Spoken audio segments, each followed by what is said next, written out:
স্বাধীনতার ৫৫ বছরে উন্নয়নের নামে দেশে লুটপাট হয়েছে, যার ভুক্তভোগী সাধারণ মানুষ। জনপ্রতিনিধিদের জবাবদিহি না থাকায় জনগণকে দুর্ভোগ পোহাতে হয় বলে মন্তব্য করেছেন বিরোধী দলীয় নেতা ডক্টর শফিকুর রহমান। বিকেলে রাজধানীর শেওড়াপাড়ার জলাবদ্ধতা পরিদর্শনে গিয়ে এসব কথা বলেন তিনি। এই সময় বিরোধী দলীয় নেতাকে কাছে পেয়ে তীব্র ক্ষোভ প্রকাশ করেন স্থানীয় বাসিন্দারা। বলেন, বছর পর বছর এসব সমস্যা দেখা দিলেও কোনো কার্যকরী পদক্ষেপ নেওয়া হয়নি। জনপ্রতিনিধিদের কাছে গেলেও হয় না সমাধান। পরে জামাতের আমির জানান, ঢাকা ১৫ আসন সহ রাজধানীর জলাবদ্ধতা নিরসনে তিনি সরকারের সাথে আলোচনা করবেন, প্রতিশ্রুতি দেন সমস্যার সমাধানের।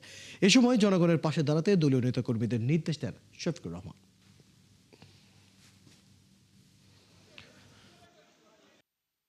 লুটপাট, দুর্নীতি, চুরি, অসততা এবং সমাজের প্রতি যে দায়বদ্ধতা জনপ্রতিনিধিদের, এইটা যুগে যুগে পালন করা হয় নাই বলে আজকে এই দুর্গতি।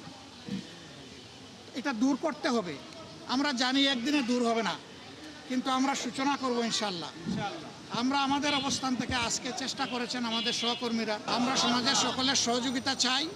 এই সহযোগিতা নিয়েই আমরা ইনশাল্লাহ অন্তত এই আসনটাকে একটা দুর্ভোগ মুক্ত আসনে আমরা পরিণত করতে চাই। আল্লাহ যেন সেই সুযোগটা আমাদেরকে দান করেন।